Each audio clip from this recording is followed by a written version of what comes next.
have a water as a picture. Yes, very. Okay, you're all set up and good to go. So can they hear me from here? They can hear you We good? and they're on the Zoom and I've got it recording. 11 to 7? I think there's 10 on there right Okay. now. But they get more. Where are you? Well, thank you very much. I don't see you in real Other life. Julie had a I was also at And that text went out too.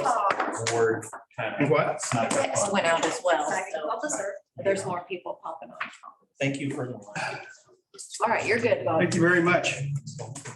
Everybody have the materials? Yes, sir. Are you prepared to answer my questions?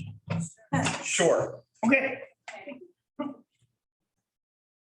What's the most important thing you can do to avoid complaints and lawsuits? Contract, No, slow that's down. good. That's good. Make them like you. That's where you're going. Be likable. Be likable. Now, that sounds on the surface. I have seen over and over and over again, people sue the wrong people. They don't sue their agent because they like their agent. They sue us. Because they don't know us, they don't like us. Being likable, people tend to not sue people they like. That's just human nature. It's, people say, wow, that's silly. It's not silly. It's the real world. And it really is how that goes. Kind of work through that.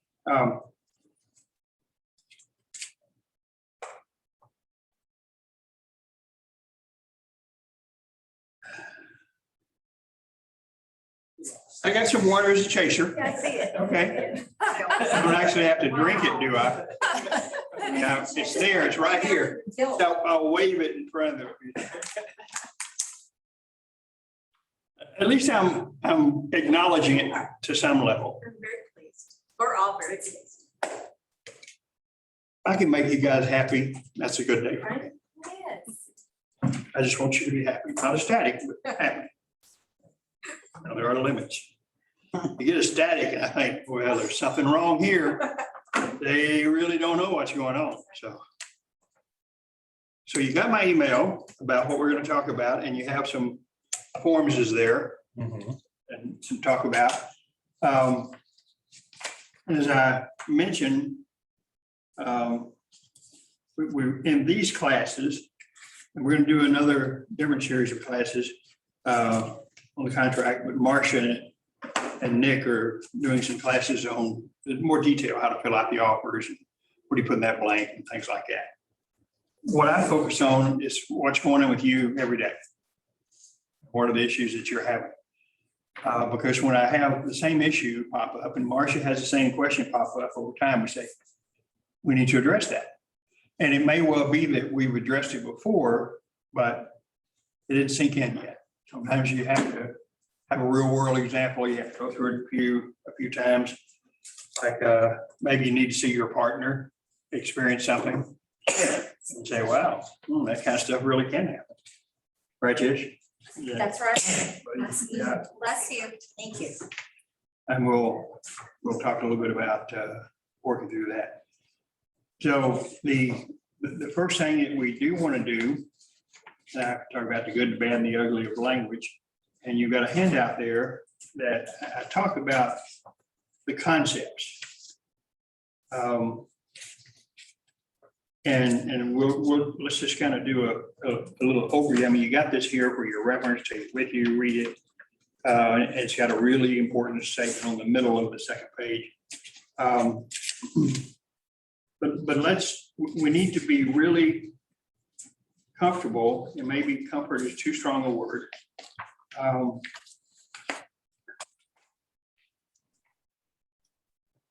If you've got the buyer and your buyer wants the seller to do something, either in the original offer in 72 or wherever, or in a repair amendment,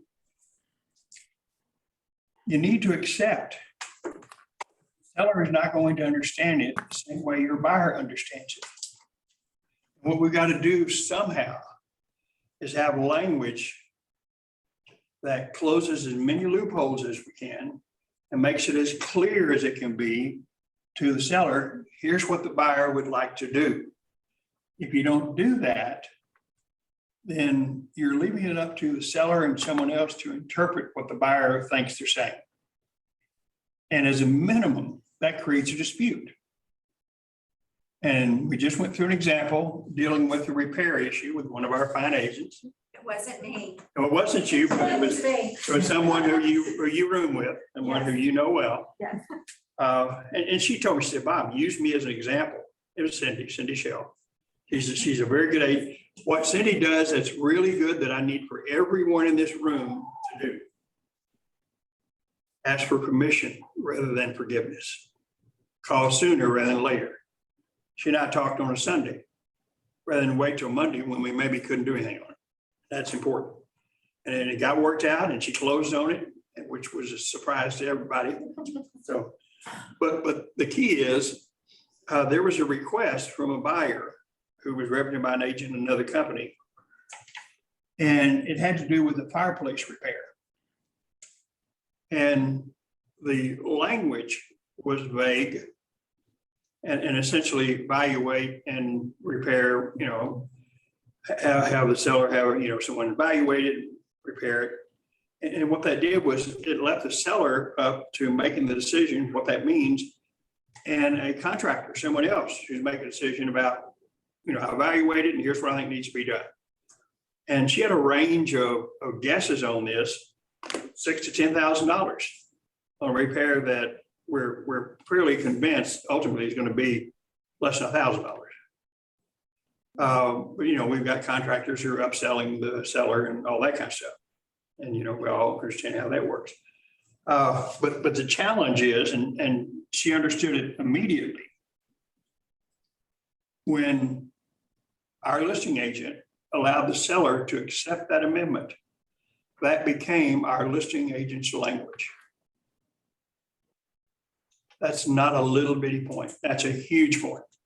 When you let your seller accept an offer, let your seller accept an offer to sell, a request for repairs, you let your seller accept it. You need to understand your seller's looking to you to know what that language means.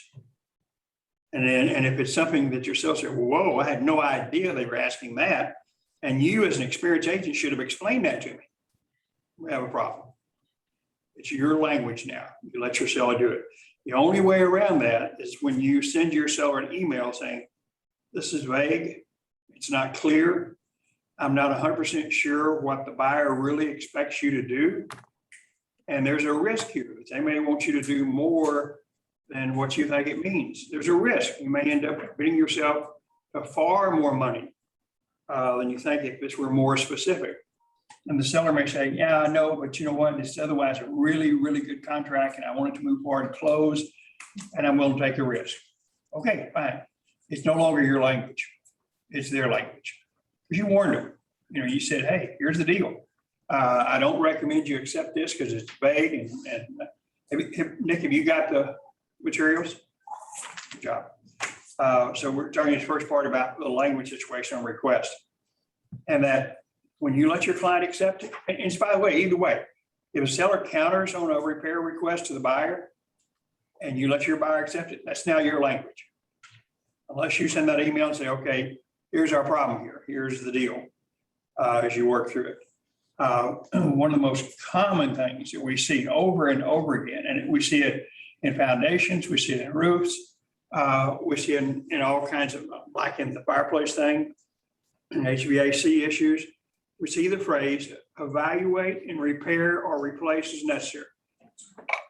Now, what's the challenge with that phrase? Because that's the buyer, as the buyer says to the seller, to evaluate or have someone evaluate it and repair it or replace it as necessary. It's a blank check. It is a blank check, at least from the buyer's perspective. Whatever the problem is, the buyer says the seller is, when they accept this amendment or accept this offer, the seller just told us, whatever it takes, we'll fix it. And we'll handle it, we'll do it. And that's the buyer's perception. Now, if you're the buyer's agent and you let your buyer make that and it gets accepted, that's a problem for us. So you let your buyer have an expectation that may not be met at all. Really got to be careful with So either side you're on, the vague language, if it's allowed, and it's worse, by the way, from the buyer side, because you're the one that had a direct hand in writing that up, that repair amendment. You're the one that you took the inspection report, you took the things the inspector said, the water heater, the roof, or whatever. Based on that and based on the comments, you wrote it up. We treat that as kind of a business detail and a repair request. Doesn't affect the rights of the parties, just what the buyer wants to have done. So you were probably pretty involved in it. And hopefully you didn't make the mistake of trying to scrunch everything in paragraph 2 of the amendment. I keep seeing that. I go, man, it didn't even give room for any kind of counter acceptance initially. I mean, you've got to go to a separate page unless you just have one item that you can clearly express and make it nice and detailed. You need to go to a separate page and have signature blocks on that second page for the buyer and seller to sign off on it.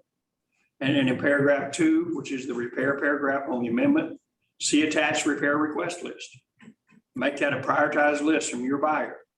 Make it very clear. Make sure there's enough room on it that if the seller looks at the 10 things the buyer's asking for, so it says, well, because hopefully the buyer will prioritize this. The most important of those 10 things starts at the top. And so seller says, okay, I see how buyers really want to have these things done. We'll do these 5 things, but these 5 things, no. And they line through them and they initial. There needs to be room on that form for that to happen. So when the seller signs off on the amendment, and with that attachment, things line through. So she's not going to do those things. And that goes back to the buyer. The buyer knows what the seller's agreed to. Work through that process. But if you got it scrunched into paragraph 2, that's a hard thing to do. And you got to do it on a separate respect. Paper cheap, and that's just a great way to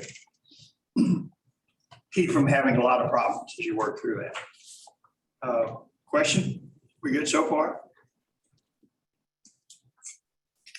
So Bob, I do have a question. In this particular situation with the fireplace thing, it was the timing that all this came in. It was almost closing time.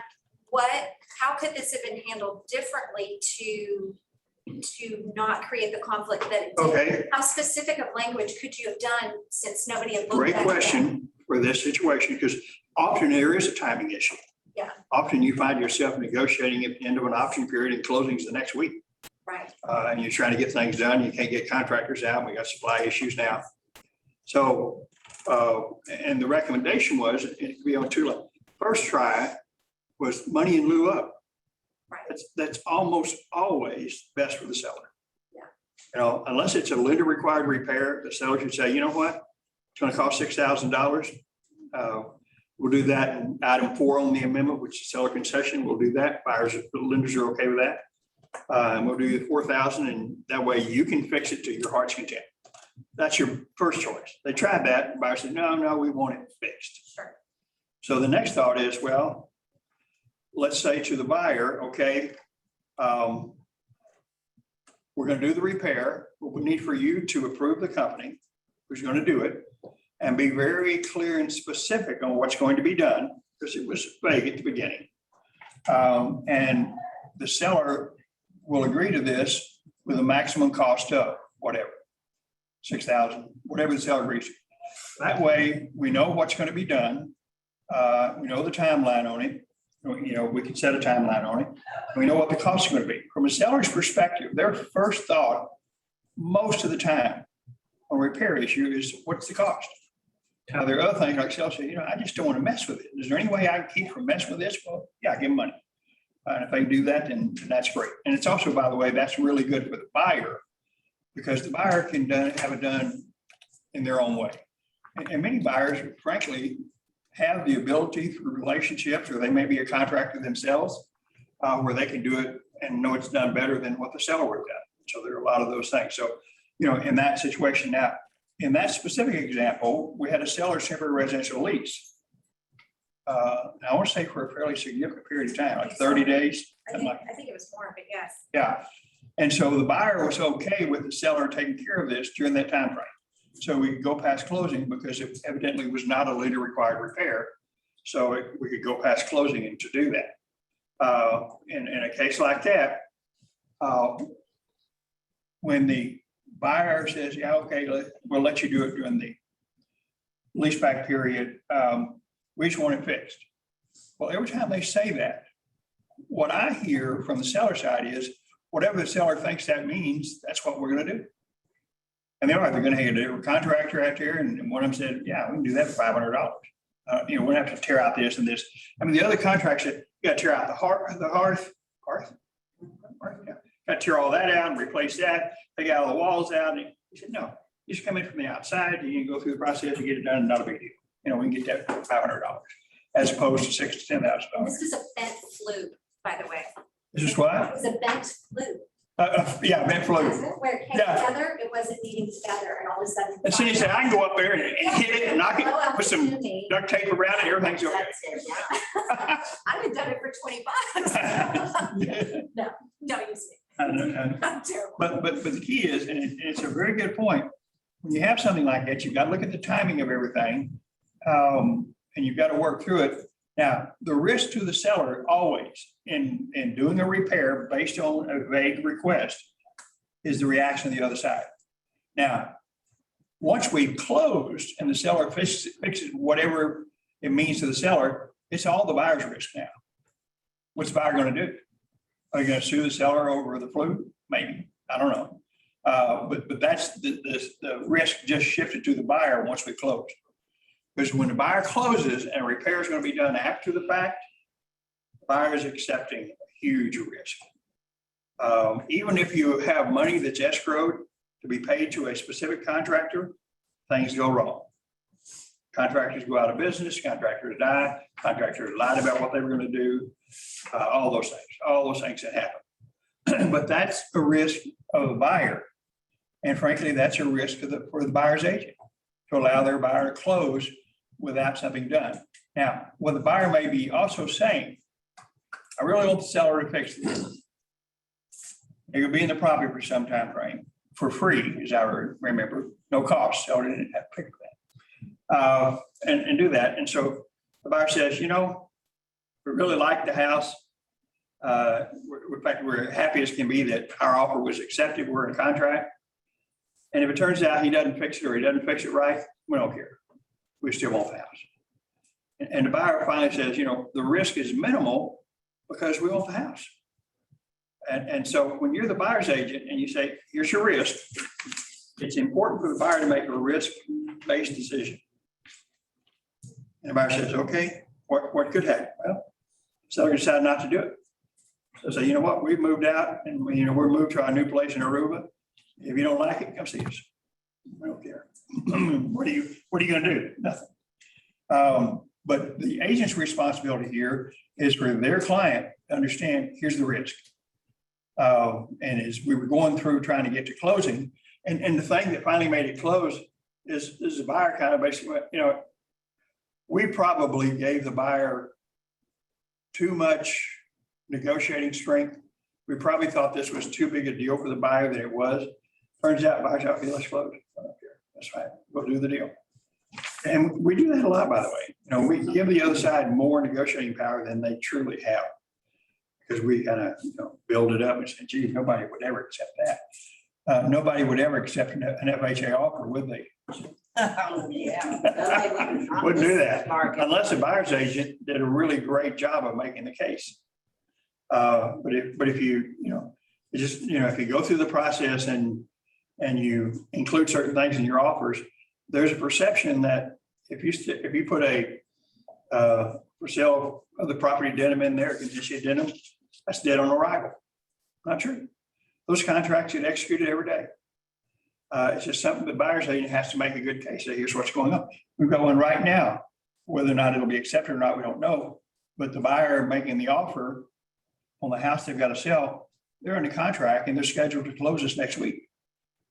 So they're in a situation where it's probably not a serious contingency. You're probably in a position, although we know not all deals close, that it's not a big deal. And you can probably make a good case and really sell the other side. So some things that we think, if we try that, dead on arrival. Now, we do have to make sure our buyer understands here's the risk. You include certain things, certain types of financing, certain contingencies. It could affect your offer. It clouds your offer to the point that if they have multiple offers and none of the rest of them have that, they may not get accepted unless there are other extenuating circumstances that you can say, yeah, here's why this is really a good deal for you. Does that kind of answer the question? Thank you. This gets you, and one of the things you'll see in the repair request in the 3 pages here as you work through it. You know, the list is endless of bad phrases. And I've talked over and over again, you know, evaluate, repair, or replace as necessary. Terrible, terrible. We understand why that's a bad phrase. The other is professionally clean. We just went through a transaction last month where there was enormous grief on what the buyer thought professionally clean meant. And the seller did. They hired a contract. They hired a company to clean. And they were there for, you know, 3-4 hours doing it, whatever it took. And the buyer thought, this place is filthy. And they pointed things like, you know, look at that, the appliances, you know, they're not clean. So there's a challenge here. It's the perception when a buyer asks for something. If you've got the buyer, your question has to be to your buyer. What is it you expect the seller to do based on this request? What do you see happening? And the cleaning thing is a great example. I mean, just ask your buyer. Have you ever had a house cleaned before? Oh, yeah, many times. Was it always the same? Oh, no. Sometimes it was great. Sometimes it wasn't. What are you wanting this seller to do? Oh, well, great. How are you going to ask that?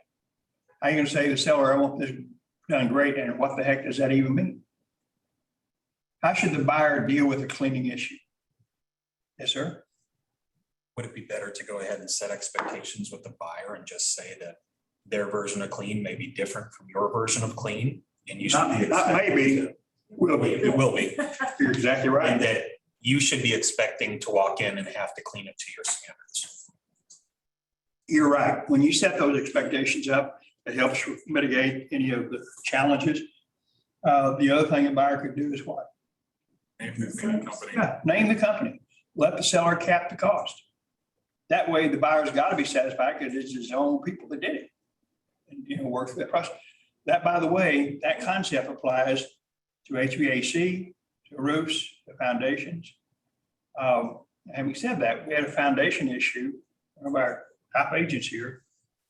We had a foundation company go out and do their evaluation with the buyer. We had a structural engineer do a report and we had a very good repair request. The buyer said, I want this foundation repair to be done by this company based on this structural engineer's report. Very clear. So what did the seller do? Seller had his own foundation company and his own structural engineer report and did it according to that.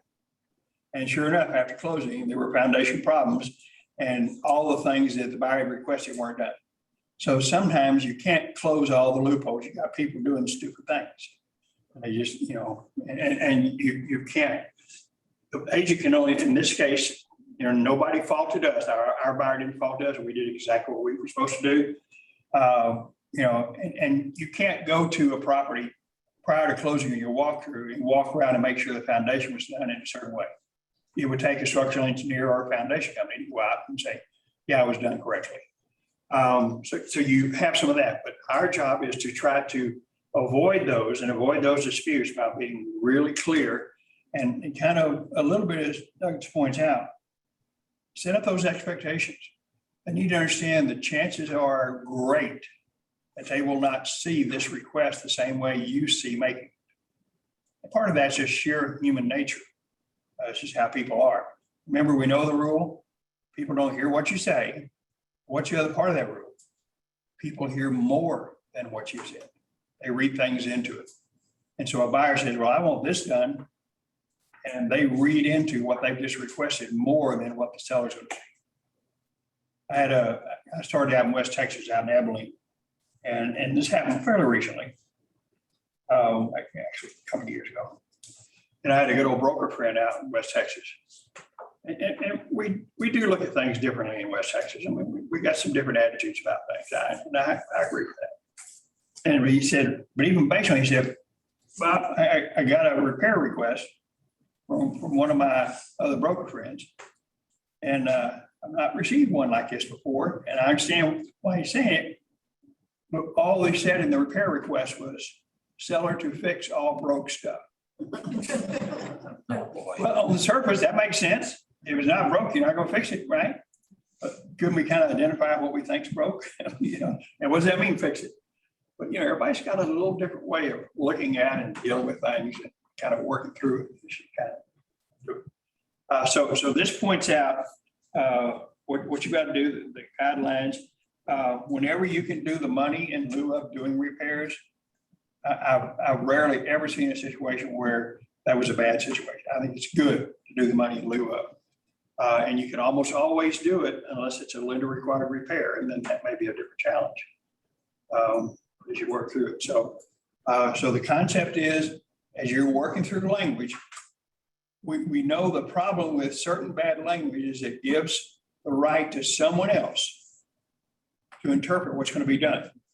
The evaluate and repair and replace as necessary gives that HBA contractor and the seller the right to decide what that means. What repair means, you know, as the contractor evaluation, and then the seller and the contractor decide whether it needs to be replaced or not.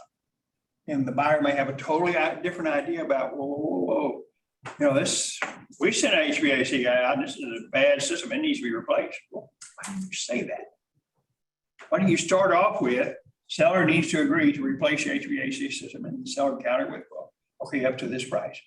Or just the roof issue, we just went through this with the roof issue, where, you know, keeping in mind, and we're gonna talk about this a little bit more when we get to the seller disclosure notice, seller's not required to replace a roof.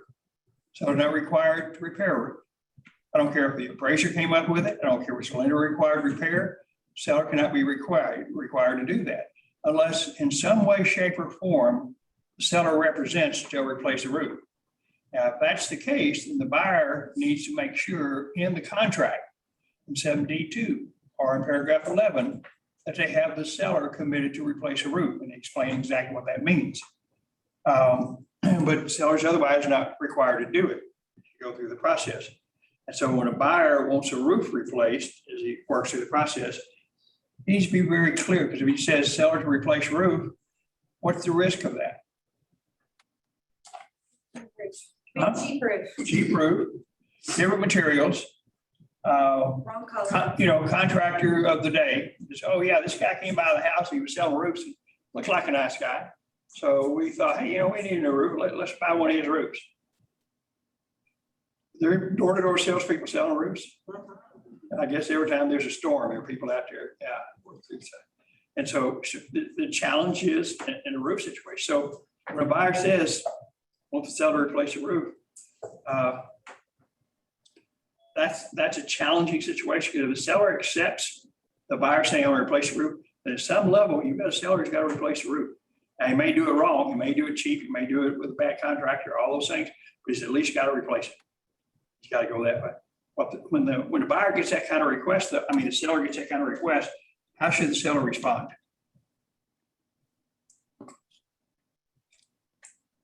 How does the seller typically respond? Because in some cases, insurance, there's an insurance issue in here. So I said, okay, I will file a claim with the insurance company, and we'll do whatever it is the insurance company agrees to do, which could be nothing. Could be nothing at all. And the buyer has to understand when the seller counters with that, buyer says, now I no longer have a seller agreeing to replace the roof. I have a seller agreeing to file a claim with the insurance company, and let's see what the insurance company does. Now, if the buyer agrees to that, the buyer wants certain things. One, they want that adjuster's report. They want to know what that adjuster said about that, and they want to understand what the insurance company is going to do about that. Otherwise, they're taking a huge risk. And if you've got a bad roof, that becomes a lender required repair. But the seller's not required to fix it. And it's a very reasonable statement for the seller to say to the buyer. The buyer said, you know what? I've had 3 roofers going out there, and even the appraiser said, that's a really bad roof and it needs to be replaced. A good response from the seller is, you know what? You're right. We know it's a bad roof. We priced the house with a bad roof. If you want a new roof, it's going to be at a price that reflects a new roof. So what you like to do, buyer? You want to offer us another $20,000 because you're going to get a new roof, or are you going to do this on your own? Because, you know, buyers don't understand, seller doesn't have to do it. And sellers sometimes don't understand. If I'm going to replace the roof, this property should be at a different price.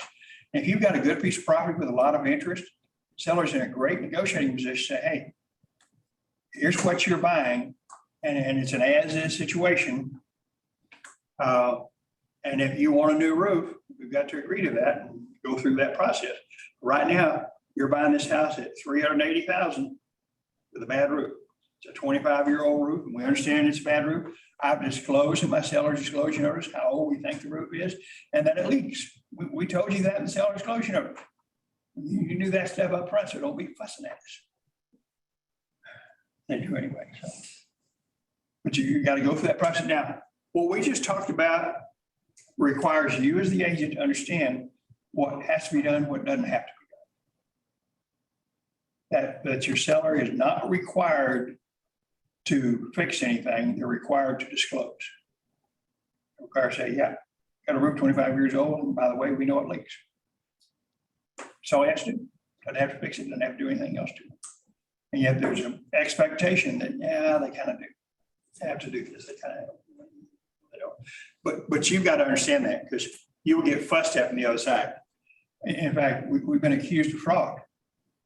Our agent says, you know what? We think the seller has committed fraud. They priced this property in this market knowing they would get an offer for $20,000 more than the list price with a bad roof up there. And they're committing fraud, making buyers think, well, at that price, surely he'll put a new roof on it. We think that's a really bad manipulative seller. We've been accused of, we just like one agent, or one actually was the buyer, who did an inspection and found all kinds of problems. And some of the problems, the buyer said, you know what? We think the seller should have known about that and should have disclosed it. In one case, we had that situation, the seller had never given up a seller disclosure notice yet. And the buyer said, you know what I think your seller's doing? He's got the house on the market. He's accepting a nice option fee, knowing the buyer's going to terminate because he's not going to fix any of this stuff. And we think he's got a nice little part-time income by getting into contracts with buyers who he knows are going to go away. And we think that's fraud. And it may be. It'll be hard to prove that was the intent of the seller, but you know, some seller, I can see how a seller would say, hey, I get to keep that $500. I don't have to do anything. I just get to keep it. You know, he paid me $500 for the honor of being in a contract with me. Is that how that worked? Yeah. Well, let me do another one of those. Hey, have you got some other houses that I can sell and get into a contract and get another 500? Can I get more than 500? Maybe. So it's a bit of a challenge. Questions on the language situation. What are you going to ask your buyer when you write a request? When you write a repair request, what are you going to ask your buyer? A little bit of what Doug's just talking about. Nick, what are you going to ask your buyer? What does it mean to you? Yeah. What does it mean to you, the buyer? What do you think the seller is about to agree to do? When you say something going to be evaluated and repaired or replaced as necessary, what do you think that seller is going to see that and what it means? Ask your buyer that. Your buyer says, gee, I don't see how that could possibly be misunderstood. That's a pretty clear statement. And you smile, you've never been in Bob's class, have you? They probably haven't. But say, yeah, here's the deal. Here's how this really works. But you want that buyer to think about what they're really expecting on the other side and create that level of expectation. Same thing with the seller. When your seller receives an offer, even an offer or a repair request, you need to ask your seller, what do you think the buyer is expecting you to do? What do you think is being required of you? Because if it's different, you're going to have a dispute. And we're the ones that get caught in the middle of the dispute. We want to avoid that. So you've got to ask your client, what do you think this means? And if it's not, you know, and what happens is we kind of let it slide and we kind of work through the process and deal with it. In one area, in choices in the offer, we just had a transaction. It's about to close, but there's a dispute and it deals with a survey issue. And we represent the seller. And the seller accepted an offer with 6C1 checked off, which means seller is going to give the buyer an existing survey and T47 affidavit. Turns out the seller didn't have a survey. Turns out, I asked him, he says, so when your seller accepted this, did your seller know whether they had a survey or not? Well, he wasn't sure. Well, if your seller's not sure they have a survey or not, you should not allow them to accept 6C1. You should go to 6C2 or 6A3, buyer obtain one, seller pay for one, because the survey has become a problem in the closing. And in 6C1, because the seller didn't have a survey, didn't find it, the box that was checked in 6C1 was the seller. So the seller had to pay for a new survey. But the problem became the title company was dragging their feet on ordering up a new survey, and that got into a closing issue. But that all comes down on what the seller did on their side.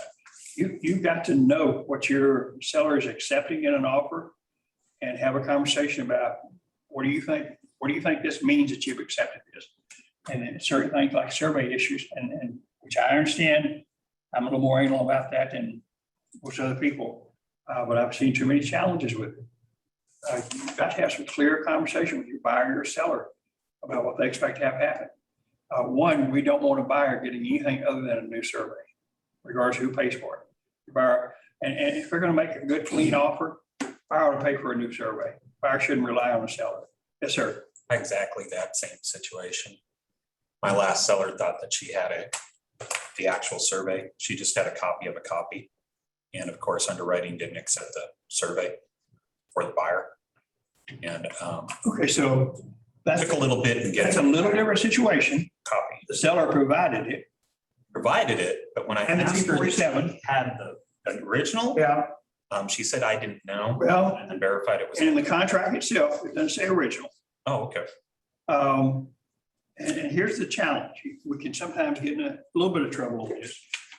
But if the seller has what they perceive to be a survey, even though it wasn't the original, but it's a survey, and they produced it along with the T47, and the title company or the lender doesn't approve it, then we look at the two boxes in 6C1, see who's going to pay for it. It would have been the buyer, yeah. And the buyer will pay for one. Now, they'll argue with you. Well, you knew that this wasn't a good survey. You just were playing games with us. By the way, when your buyer makes an offer and checks off 6C2, where they're going to obtain a new survey, you may need to point out to the listing agent how that really helps your seller. That makes this is part of making this a good, clean offer as you work through that. Because it does. I mean, it's a plus. Anytime your seller can end up in a contract where they don't have to give up an existing survey, even if they have one, and the buyer's going to pay for a new survey, even if you've got a buyer who's making $20,000 offer over list price, and they want the seller under 6C3 to pay for a new survey, so what's survey going to cost? Well, $400. I get $20,000 more in list price. It's going to cost me $400 to accept this. Oh yeah, I'm there all day long. So seller may say that's good, but it's a good offer because it's been probably 10 years. I never got to the appellate level. It was handled at the lower case, it was never published. But there was a suit against a seller for misrepresenting something in the existing survey. I think it's a risk for the seller to produce an existing survey because buyer and the title company and the lender are relying on that existing survey and the T47. I think there's a problem. By the way, when you've got a seller who is going to accept 6C1 against your good advice, and they've got a survey, but it's from the previous owner, that's going to be a problem because when they fill out the T47, if they put the date of that original survey, they're now responsible for representation of everything happened before they took ownership. And that's probably a risky situation.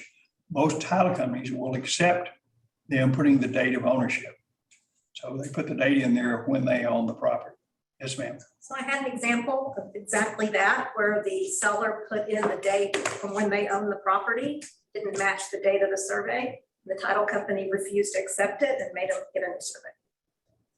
And if that's the case, and it does happen that way, and it depends a little bit on the title company and frankly who at the title company's handling it. You look at the two boxes, he's gonna pay for a new survey. Was the buyer or the seller? We had the seller. But who had to pay for a new survey? Under 60. The seller. And you know, But that box was checked, so that's okay. yeah, so, It's just the fact that they completely, well, and the seller needs to understand the risk. And when you put that data in T47, the title company may not accept it. And that may mean that you're gonna have to pay for a new survey. They understand that risk. Question? because it didn't. Yes. Hi, Bob. This is Shabina. Hi. Yes, Thank you for taking it. Yes, I have a question. It's regarding what happened about the repair. And I put pretty detail. I have a buyer's agent. I'm a buyer's agent, and I put pretty detail what to repair. But the buyers were out of town, and at the end, just the last day of the option period, he said they can't do all these. They said like this is too much, and it was very detailed. And, Okay, you know, are you have the buyer or the seller? buyer's agent. Okay, you're the So buyer. and yes, and we put the detail. I mean, what to fix, but they returned on the end, and they said they can't do all these things. Only thing they're gonna do is whatever required for the FHA loan. Actually, most of our requirement was the FHA loan requirement, which was like mostly for like, Okay, so safety your buyer made a request and the seller did not agree with it? Yes, and they only agree. They said they're going to accept. They're going to do only with whatever FHA loan Okay. requires. Okay, so No, what is your question? My question is already my buyer accepted it, but we are going through like with that has only the loan will accept, like FHA loan will accept it. They said they will fix those things that loan accepts. Do I write another amendment that will say that buyer, the seller accepts to fix all the FHA requirement? That's too broad a phrase. You can't state that where the seller agrees to accept all of the FHA requirements. That's too broad. And you already made a request to the seller for the repairs, many of which were FHA requirements, and they said no. So this becomes a property approval issue. And because it's FHA, remember that property approval goes all the way to closing now. Yes. Not the 3 days prior to like conventional does. So your buyer has to make a decision. If the seller's not doing some things that are required by FHA, if the buyer wants to say, well, I don't want to lose my earnest money, I don't want to be in default, then the buyer's going to have to go to paragraph 2B, the property approval paragraph, and terminate based on the fact that their lender is requiring things that the seller is not willing to do, unless the lender allows the buyer to do those repairs. But if they become lender required repairs, most lenders on a lender required repair, where they came from the appraisal, they got FHA's attention, most lenders say, if it's not done, we're not going to fund it, we're not going to close. And buyer's got to make a decision. Yes, that's a thing. They agree that they will do require. So shall I do the Okay, so specification? wait, stop. They being who they agreed to what? I'm sorry, the seller, they just emailed me that seller's agent that they're going to do whatever requirement from the FHA loan. So that's why Okay, so you can't, that's not good. You can't have that agreement. You need to be specific in this property. What specific conditions or FHA requirements that need to be done? You need to list those out specifically. Okay. Just Again, saying FHA okay. requirements is too open, too vague. And we don't have a list, by the way. I mean, you've got a list on that specific property, not just FHA requirements generally. So you need to be specific on that. Yeah, Does that actually, make sense? yeah, it makes sense, but we still haven't got back the FHA loan, all the requirements, but I have talked to the lender. They say whatever we were asking, those are all FHA requirements. Okay. So You need a list of them. You've got to have Okay. a list to be able to produce to the seller, for the seller to know here's Again. what the buyer's requesting to be done. okay, Okay. again, I'll do that. Okay, Thank you good so luck much. with that. Thank you. Good luck with that. You got the So as we're working through that, any other questions on the language that we have in the request? I had I've never had this in all my years. And it was an interesting thought. You know, the property is an as-is contract. And the seller has to deliver the property to the buyer in its present condition under paragraph 10, which is a condition it was in at the time the buyer and seller entered the contract. So whatever was there, whatever was working at that time, that's what has to be working, has to be there. You deliver it to the buyer. And our agent, who represents the buyer, didn't put anything in the offer or in an amendment relating to cleaning the property. And her logic was, she said, well, Bob, this was a meticulous property. It was so clean, so good. And because that's how it was, when we're showing the property at the beginning, we think that's how it has to be when the seller delivers possession to buyer. And as on the walkthrough, the property didn't look that same way. So we feel like sellers have got to clean the property. No, one, it's incredibly subjective. Number two, on the day the contract was executed, were you at the property on that day? Can you do anything to prove up the condition of the property on that day? And we never are. We rely on what's going on several days later. We're doing inspection, what's there, what's fixed, whatever. So, well, no, says, so why didn't you, if the buyers felt like cleaning was important, why didn't you say something? Well, we thought they had to leave it immaculate, just like it was when we showed the property. No, I think it's going to be a very uphill climb. I've never seen anyone try to push that. I think it'd be very, very uphill, very hard to push. But it was an interesting perspective. I had never had that before. I don't think it's a good idea. I think it's better to be clear and specific. Here's what we want you to clean. Here's what we do it. But I never had anybody do this. But that's, well, it was looking really good, clean for me. Even if you saw that's what it was on the day of the contract, that's going to be a hard push to make later because things happen. So did the buyer's agent hire a cleaner? Yep, and paid for it. Thought so. Yep. Because it's always quicker and easier to do that than to have somebody walking around saying bad things about you or filing a truck complaint. Well, my agent was negligent and didn't tell me that the seller didn't have to do this. So make sure you go through the process, do what Nick just pointed out, ask your client, what do you think this means? What do you think you're asking the other side to do? What's the concept here? Now, that's not a casual concept, guys. You need to do it. Every time you've got a buyer and you make a repair request, you've got to have that conversation with your buyer.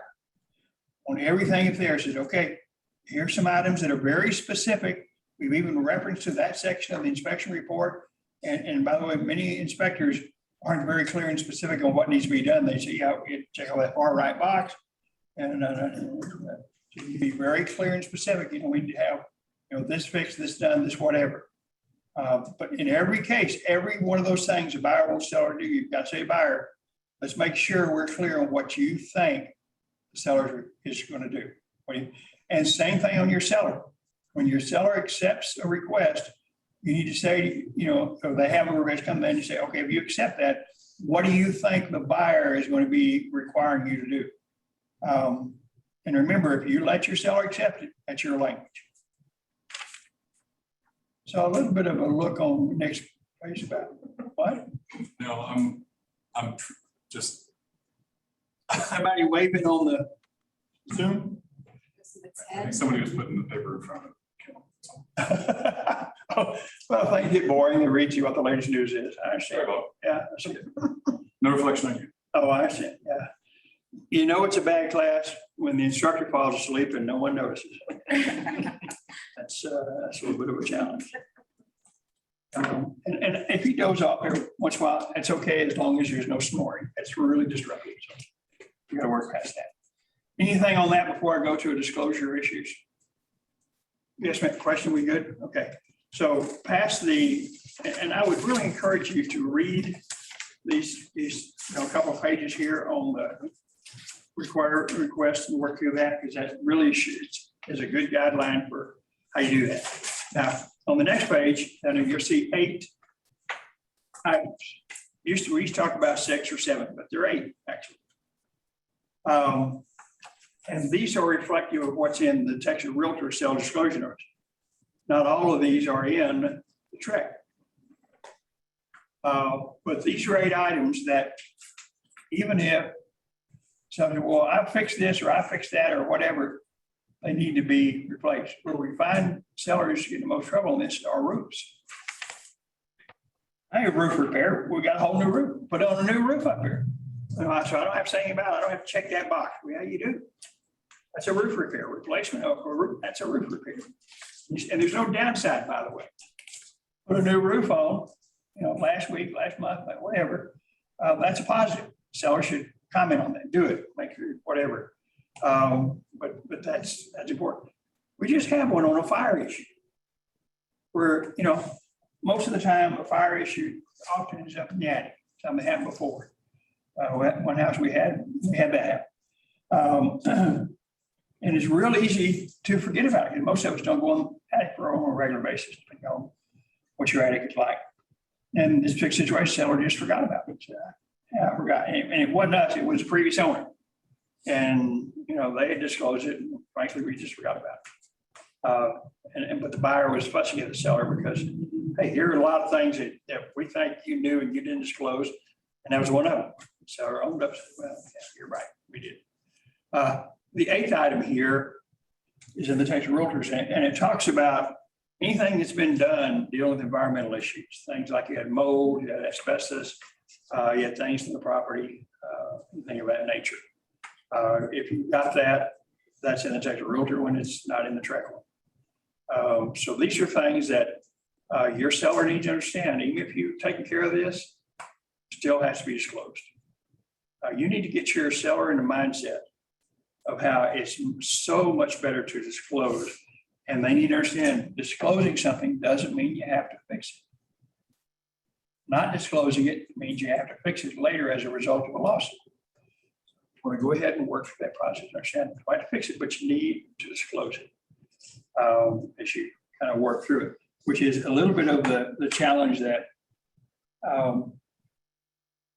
as we're helping a seller relating to the seller's disclosure notice. You're going to give them the blank form. You're going to give them the blank Texas Realtor form because that's our preference. That's one we like to use. If you occasionally have a seller who knows that there's a 4-page TREC form, and they say, well, why are you giving me a 6-page form that all I have to do under the law is the 4-page TREC form? You need to know the difference between the 2 forms. And you should know that before you have that question asked.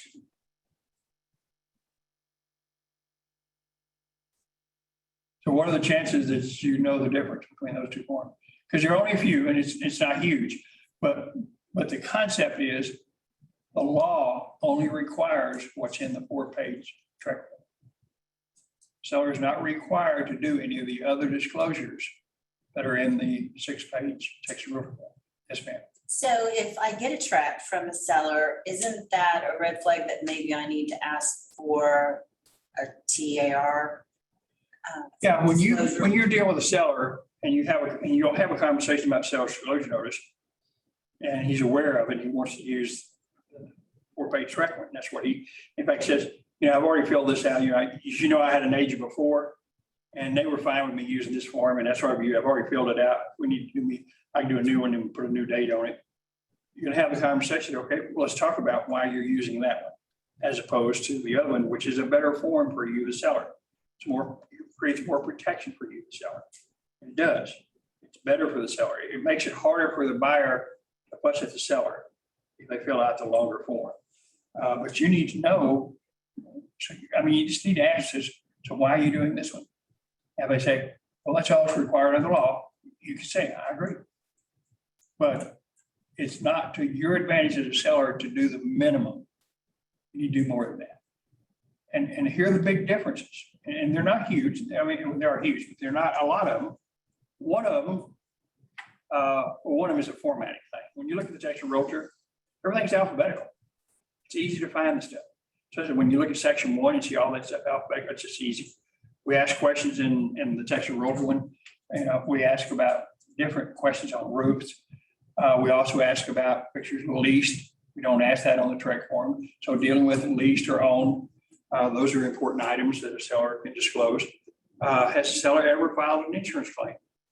That's on the textual form. It's not on the TREC form. You think a buyer would like to know if the seller has filed an insurance claim? Sure. And then the follow-up question of, have you filed a claim, got the money and not spent it? It's not on the TREC form. It's on the textual form. The environmental question we just talked about, it's not on the TREC form. There are no death questions on the TREC form. There's a death question on the textual form. Yes, other than, and the three, natural accident not related to accident and suicide. Those three are not required under law to disclose. Accident, suicide, and what? Accident, suicide, and accident not related to property, suicide, and natural causes. Yeah. So someone just dies of old age and in the back bedroom, I disclose that under the law. Violent deaths, different conversation. So those are things. The survey question is not on the TREC form. It's on the textual form. Now, I find the survey question not to be a really well-attended, paid attention to question, because your seller says, no, I don't have one, and buyer asks for one anyway. Buyer still makes an offer, 6C1 checked off. Even though the seller and seller closes, big letters, no, dang it, no, I don't have one, never have one, didn't get one I bought it cash, so don't ask for one, and they do anyway, so it's okay, we'll move forward. But the things that are important to a buyer, and when they go into it, that a seller might disclose, are on the longer form, they're not on the TREC form. And that benefits the seller by doing more than the minimum required. Now, if your seller pushes on that, you know why.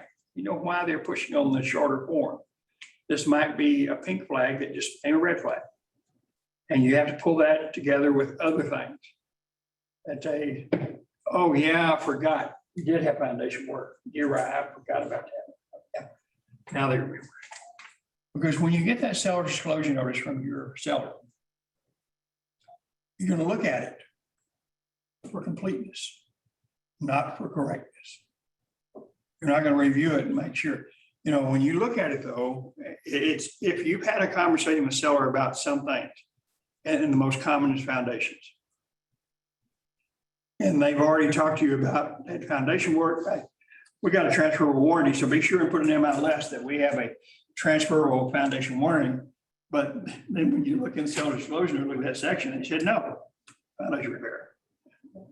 So you'll ask, said, I thought we talked about foundation. Yeah, but it's all fixed. It's all done. There's a warranty, so I don't have to check. Yes, no is the correct answer because there's not any fact. Well, now there is. It's previous. It's what happened before, and you need to now. You're a balancing act, and it's a serious balancing act. They cannot walk away from that conversation thinking you've helped them complete the seller disclosure notice. Why? Because then you're responsible for everything on that. Yeah, it's now your report. And as I look at lawsuits, and as I was, unfortunately, in some cases, because we're defendants, or I do expert witness situations for lawsuits, in almost every one of them, the sales disclosure notice is part of the package. One of the things that comes up. And brokers are, when I looked at, the broker was absolutely, the listing agent was absolutely blamed for completing the seller disclosure notice. I said, yeah, this listing agent told the seller what to do. Now, the problem is, that's what the seller said too. In their deposition, the seller said, yeah, I had lots of questions on the seller disclosure notice. I wasn't sure how to fill it out until my agent helped me. You don't ever want that to be the testimony from your seller. Be nice about it, but say, whoa, seller disclosure notice? Is that a rattlesnake? Oh, I don't want to be in the same room with that. I get it's down. Yes, sir. So I got a question for you. I know that you're not supposed to be filling it out, but in that case, Was that not supposed to? well, you're never supposed to fill it out, never fill it out for the client. But in that case, that seller said that the realtor helped me out. Yeah. Well, what does help me out mean? Does that mean explaining Very concepts? subjective. very Is that subjective. considered helping out? And that was what the agent had to battle. Now, fortunately, if you ever get to a jury, we rarely ever do. But in a deposition, when people are making sworn statements in a deposition, they're making it as a statement they would make to a jury. Okay. And so this becomes sworn statements that helps us settle the case, not ever have to get to court. And so in a case like that, the plaintiff attorneys say, yeah, we understand that's what the seller said, but there's no way that that's what this agent did. There's not anything to prove up the agent helped the seller on any level.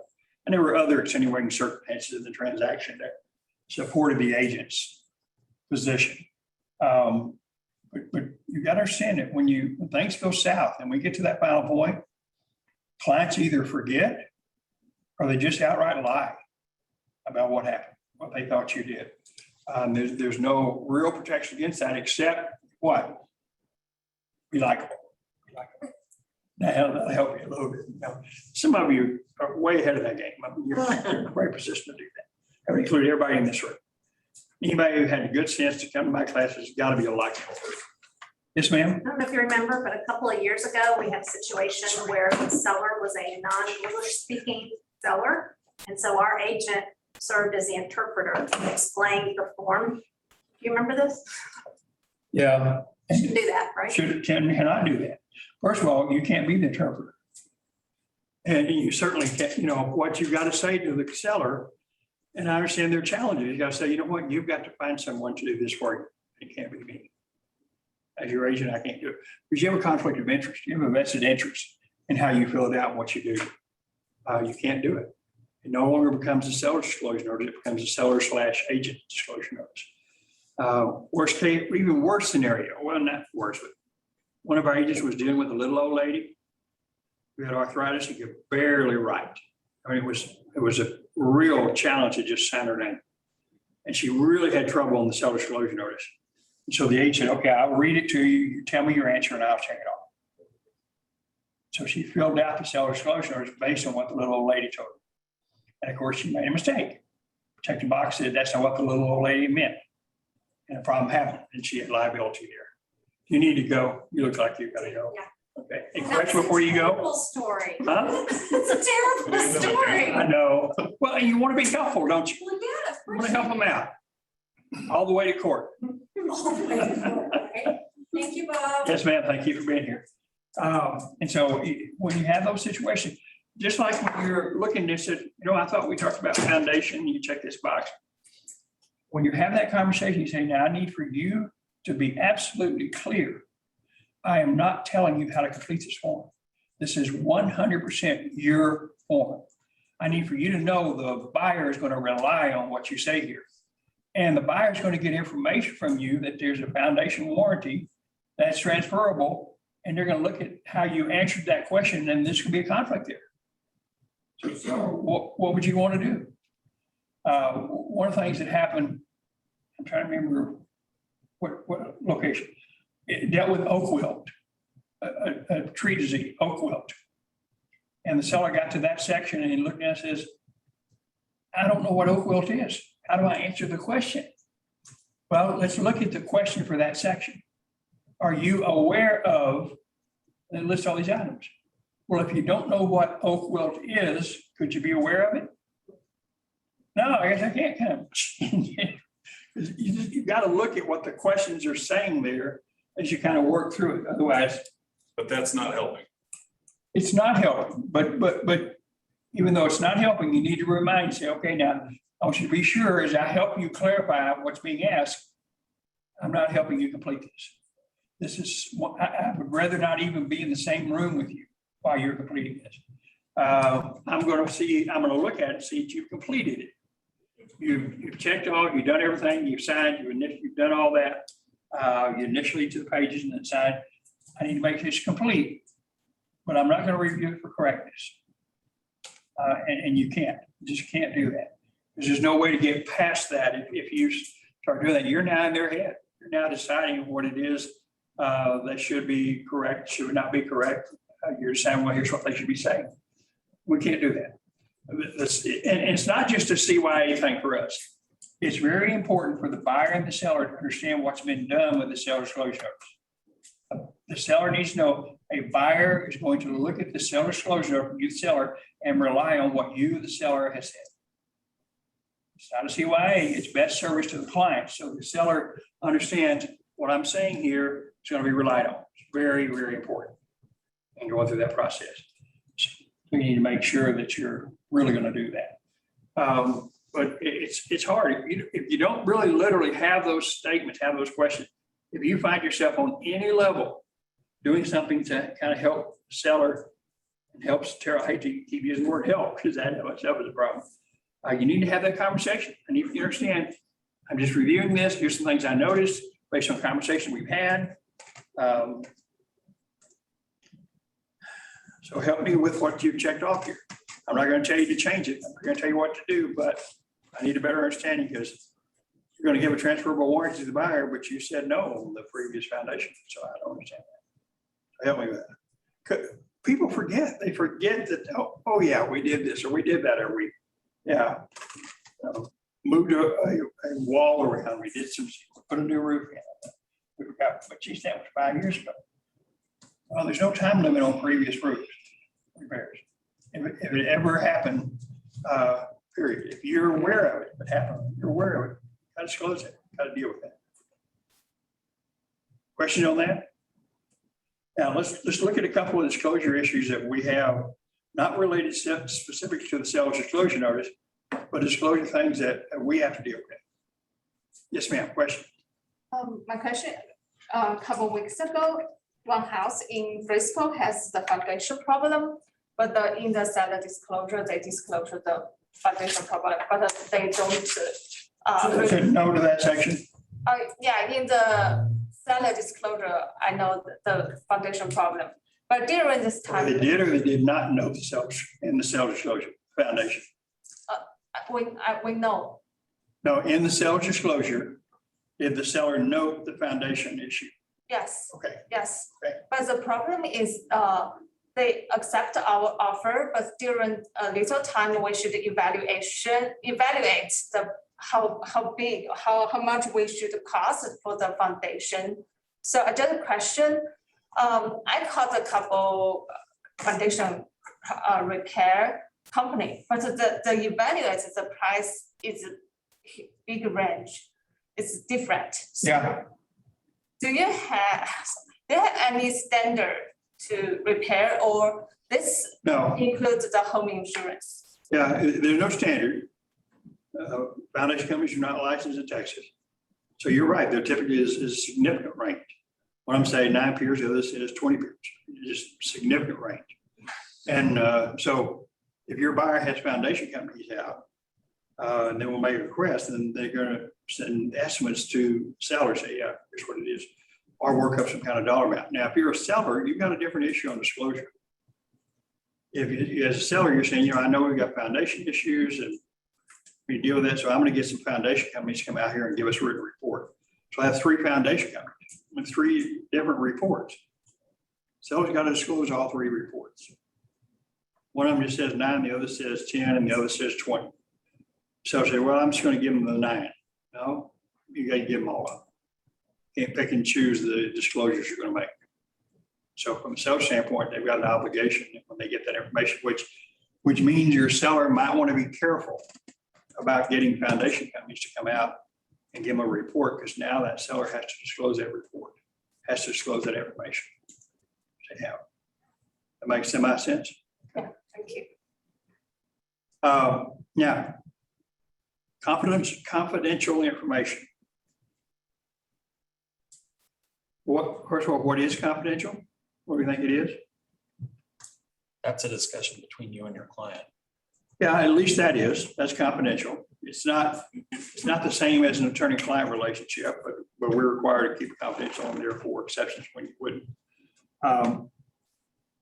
But confidential is anything that's not public. Why the seller is selling, it's generally viewed as not public. Divorce, death, whatever, could be valid, could be a good reason. Job transfer, moving up, moving down, whatever, could be a valid reason. But it's up to the seller to disclose that. let the agent disclose it. You probably want to advise your seller unless it's a reason that's going to be a detriment to your seller. Most buyers are going to want to know. That's a great house. It looks like you love it, take care of it. Why are you selling? And the buyer wants to know that, well, and you say, well, we're selling because people from Oklahoma moved in next door. We got to get out of the neighborhood before it just goes by. That's terrible. Or whatever, if there's a reason that creates a problem, that's what the buyer's really looking for. I want to know the bad reason why you're selling as you kind of work through that. But you need that. And you need to know anything that's not public. A divorce situation, often you'll go out on a listing and they haven't filed for divorce. And once they file, it becomes public. But they're talking about, they're thinking about, they're going to do it, amicable, whatever. Well, at that point in time, that's confidential. Buyers don't get to know that unless sellers say, yeah, tell them here's the problem. Here's what's going on. Estate situation, heirship situation, trustees, anything of that nature. Now, all those you can find yourself, those can affect the sale of the property. If you've got a third party, such as a judge or a trustee or someone else, executor who's going to have to approve a contract, even like a bank in a short sale, buyers need to know that there's someone other than the seller who's going to be involved in accepting an offer and conveying title. So if you have that kind of situation, that needs to be disclosed. They need to know that's what's going on there as you work through that. Making sure you disclose it. If there's a lease pendants about on the property, pending lawsuit, you do that. Yes, ma'am. I have a question. With the Dallas and Denton CAD, they're so backed up, they haven't updated some of their stuff. And I came across, I'm on the buyer side, and the listing agent had just put the wife's name to put as the owner of the home. But then when I looked at the Dallas CAD, it had her husband and her. And so my thoughts were, well, did he just die? And Dallas hasn't updated it. So I reached out to the listing agent to say why it was only under the wife's name. Yeah, it's a valid question because it's going to impact on who has to come to closing to convey title. And how the contract will be written. Yes, exactly. So I don't Ask that. have to be in the title and having that. So I just had a conversation earlier today with one of our fine agents. He's got a situation where he's about to take a listing and the seller is fairly newly married. And he has a prenuptial agreement. Now, he and his new wife live in the property. So on one level, it's a homestead. But they've got a prenuptial agreement. Now you can, in a prenuptial agreement, impact on community property rights. It's a different issue whether or not you can impact on homestead rights. As I explained to our agent, said, one, you need to have a seller talk to an attorney, maybe the title company person, find out how this impacts on his rights. Because it's their homestead, both of them live there. Is she going to be required to be on any contract? He said, well, he's pretty strong about it. He says, this is my dang house. I'm the only one that owns it. I'm the only one who can sell it. We got a prenup agreement that's very clear about that. So, well, he's obviously feeling pretty strong about it, so you got to deal with that. But we need to roll it off over into a legal issue because we don't know. I honestly don't. Homestead laws in Texas are incredibly strong. And if it's a homestead of both parties, they both have to be involved in any conveyance or any debt or anything on the property. Whether or not a prenuptial agreement that impacts on community property rights impacts on homestead, that's a legal issue. And to be honest with you, I don't really know how that impacts. And we can't give us an opinion on that. This, by the way, relates to another aspect of disclosure for us. We're required by tract to disclose anything that may affect title, such as someone recently died on the property. There's a will situation or not a will situation. There's a lease pendants on the property. There's something to get back. We have to disclose there's something that may affect property, affect title. What we cannot do is step over the line and explain what that means. If, for example, for whatever reason you have information, there's a lease pendants, which is simply a public notice that there's a pending lawsuit. Could have been done by a contractor, a previous owner, a previous agent, whoever knows. So if you have knowledge that that's there, pulled it up on the public records and there it is, Disclosing that's one thing. Hey, there's a lease pendants on the property, but explaining what it means, how it impacts, even explaining what it is, you're not giving a legal opinion. And Trek's going through another cycle where they're kind of a little bit aggressive on unauthorized practice of law. And that's what they view. Cynthia? So go back to the list pendants. I was looking up a property history on Realist, and in 2012, it had a list pendants. So what would it be if it was up for foreclosure? It wouldn't be a list pendants, would it? Not until the lender is filed. Okay, so if it is a list pendants, what satisfies that lawsuit is? Has to have been released. Whatever the reason for it is, has to have been resolved. And the title company would determine that. That shows up in a Schedule C in the title company. But it wouldn't be public information? Yes, it would be. It would be. Yeah, just like the lease pendants is public, resolution of the lease pendants has to be public. It'd be a private deal between the parties, has to be show up public in order for, whenever you have any kind of a lien or a lawsuit or anything of that nature, that's public, it's in public records, the resolution to it has to be in public records. Otherwise, not enforceable. That makes semi-good sense. So we've got to say, hey, this could affect without explaining what it means. This happens a lot in estate situations. Bob, could I ask Yes, a question? question. Yeah, this is Adrian Leonard. I have a question on the seller's disclosure where it asks if you have a hot tub, and then it asks if you have a spa. And I was talking to my pool inspector, and he said those are one and the same. And the question is what? Do they mark both if they have a hot tub? Some people Okay, think if they okay. Here's your problem, Adrian. You're trying to interpret and define what's in the seller's disclosure notice and explain to your seller. You can't do that. yeah. Your Okay. seller has to decide, and you can honestly look at yourself and say, you know what? I don't know the difference between the two. But here's the name of an inspector. You might want to talk to this inspector and get an idea of what they say it is. Or you just may rely on you, the seller, say, here's what I think it means. Because in a dry sauna, for example, is a whole different ballgame than a spa or than a steam bath. Different animals, but that's based on people's experiences. And because they've got both of them listed in there, you might want to say, sellers, whatever you think you have, disclose it. I'm not going to tell you what to do as you work through it, but So in this case, they're not sure what they have. We got a spa or a sauna or. Was that it? Yes. Okay. Thank you. Okay, I mean, Thank so, when you look at, and you have both of those in the tax realtor form in section 1, where it says spa and the other says spa, sauna. Based on my experiences, I see a spa as that open thing, and I see a sauna as a closed thing. But someone else might have a different set of experience. Someone who came from Finland, for example, who got those great dry sauna, maybe dry heat things, may have a whole different idea of what a sauna is. Okay. They see decide what they think it is. And then whatever they think it is, check it out. The good thing about a sauna or a spa is it's going to be visible. It's going to be something the buyer will be able to see. I don't know that I would put that in MLS and say this thing has a sauna or a spa, because the buyer may say, well, where's the sauna? All I see is the spa that's connected to part of the pool. Well, that's a sauna / spa. It's kind of both.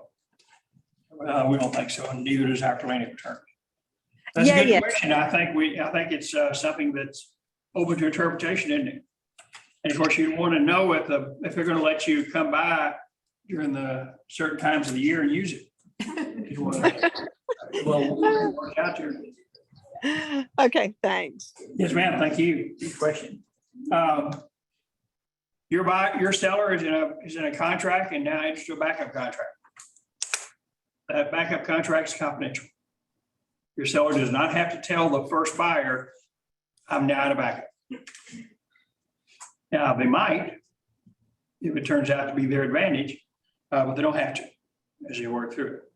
So you need to help understand what they do and do not have to do as you work through it. Question on that so far before I get into this other little bit of a challenge. of what we can and cannot do.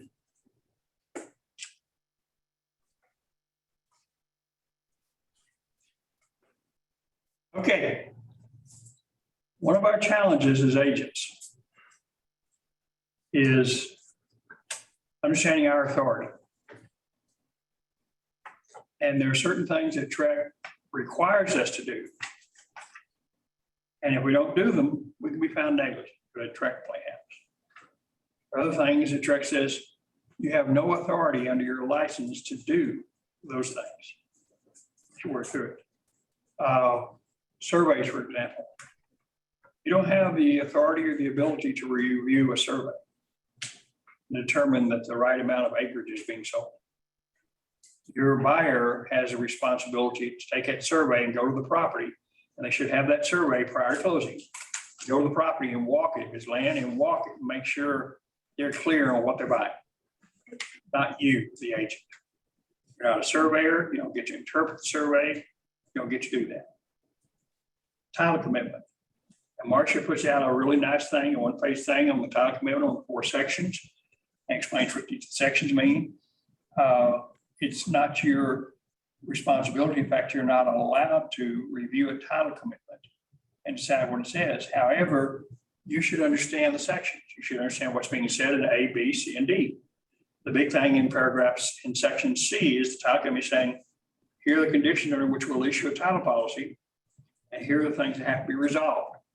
Persons in possession of the property, for example, this IRS lien, this marital right, or whatever it is, that's what's there. So when something shows up in a title commitment that you receive and that your client receives, and you see in paragraph C that there's a big IRS lien that has to be resolved, and if you represent the buyer, I think it's a reasonable question to say to the listing agent, to your buyer says, buyer, that's something that could have to be resolved prior to closing. That's what the title company is telling us.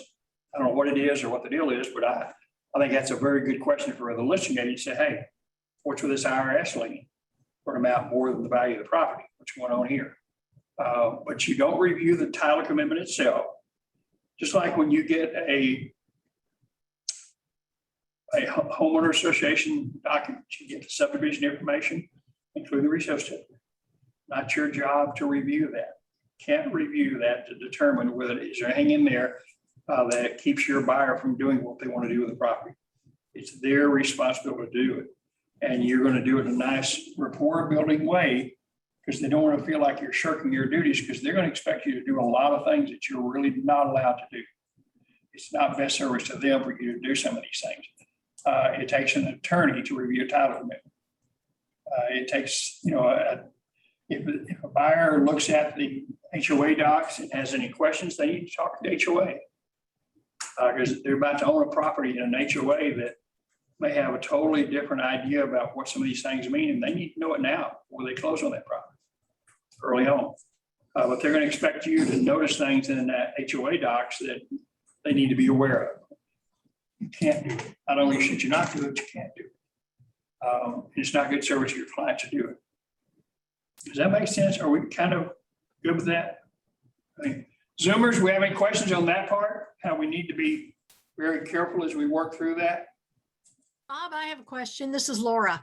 Yeah, On title commitments. yeah, You're looking at it, when it comes in, you always inform your buyer that it came, and you're typically, if you're on the notices, you're given it. It's sent to Sure. you also. And if Yeah. you look, you're not, are you saying don't even look at it? If I look at it and on title C, I see IRS lien, or I see Oh, death you can in look at the- family. Okay, so let's separate these. They're two different things. When you've got the 4 sections of the commitment that have those set up, and then you've got a worded title commitment itself where they do the search. Right. I don't have a problem. Actually, when you look at A, which says here's who owns it, and then B, and some more information. If any of that is in conflict with the contract itself, and I think you need to ask some questions to the title company, of the listing agent. If you notice something in C, that's where the title company is saying, here are the conditions under which we're issue your title policy. And there's something in there that has the names of people who are in possession of the property. And you say, whoa, there are no tenants here. There's not anybody in possession of the property. What is this? I think it's valid for you to have the conversation through your buyer, but you need to say to your buyer, here's something that showing up at sea, you need to understand what this means to you. This is going to impact on your title insurance. It's either going to be something that the title company is going to take as an exception and issue a title policy with these things not covered in your policy, or it's going to have to be resolved, and this could create a problem for closing. So I think you look at C, and C is the one that I'm concerned with more than any of them, to make sure there's not anything that jumps out. But be really careful. Make sure it's something that's obvious, and make sure that you're not interpreting and explaining to your buyer. Make sure your buyer's looking at it, because often what happens, the buyer says, well, they didn't tell us about a lien, because that's one of the questions on the seller's disclosure notice. The lien thing should have been disclosed. So it wasn't. And so you say, wow, what's going on here?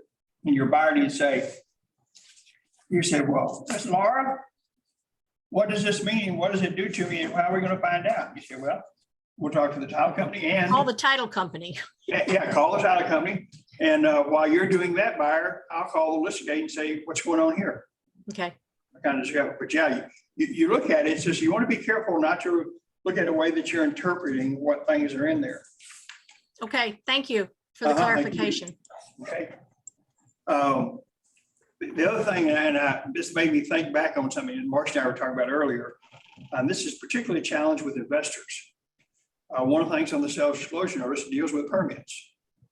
And we often have a challenge with investors either not pulling a permit at all, or something that they should have pulled a permit for, and that varies a little bit from city to city. It's not your job, by the way, to be familiar with property codes and the different codes that certain cities require. But if an investor has done something that requires pulling a permit and they've not done it, they need to disclose that on the seller's disclosure notice, or if they pulled a permit and it hadn't closed.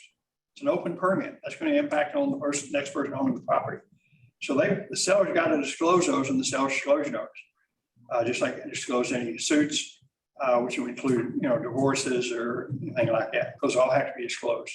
And you need to be familiar with where those things are, how that's disclosed in the seller's disclosure notice, so your buyer has that information.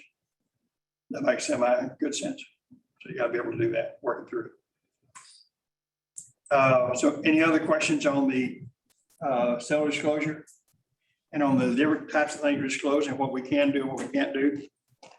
And the things you can't do, by the way, I want you to develop a really nice script and a rapport for doing it in a way that they don't feel like you don't know anything.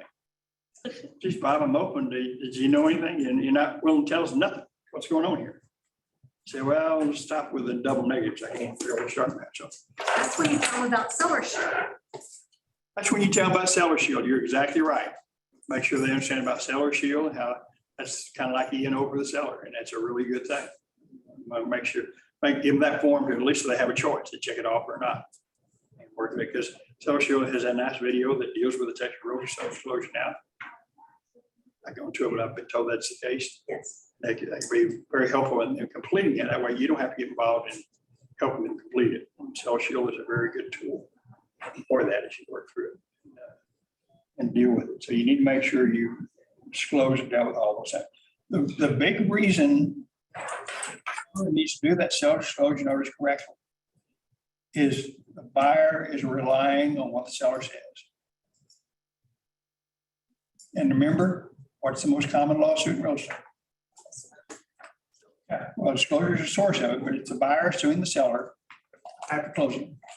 The seller failing to disclose or misrepresenting property. That degree of lawsuits is more than 2 and 3 combined. It's huge. It happens. And even if it wasn't the original reason of the lawsuit, it becomes part of the amended pleadings. So it's a big deal as you work through it. So you need to really make sure that seller understands the importance of that seller disclosure, not just casually, oh yeah, go and sit down in the breakfast room and fill it out. I'm walking through the property and making notes of everything. I'll be for another 15, 20 minutes. That should give you enough time to fill it out. Give it to them, let them do it overnight. Let them take their time. I call it homework. Homework. That's a good thing. Homework as you work through it. Anything else on that before we go to the other thing that I'm frankly, I'm a little surprised that we're having this pop up again. Oh, I can tell you, Lee, I gotta pick I up. I can sense it. Thank you, Bob. Thank you. School's done, picking up the kids. Okay, go pick up kids. Be sure when you go pick up the kids, you say, do you have any idea what you made me miss? I had to leave Bob's class early just for you. You better love me extra today. Speaking that and telling that to a 1-year-old, it's just gonna go over it. Teach your self-reliance, that's right. Right.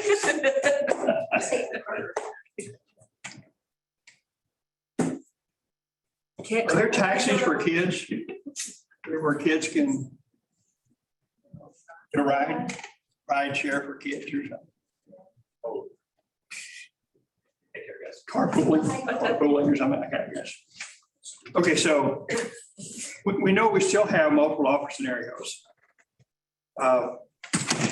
Not as much as we had for a while, depending on the price and neighborhood and all those.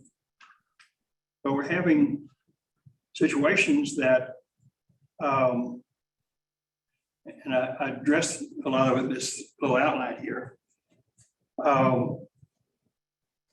We need to develop certain practices and certain habits when we're doing this. Which side you're on. We will go through this in a really effective manner.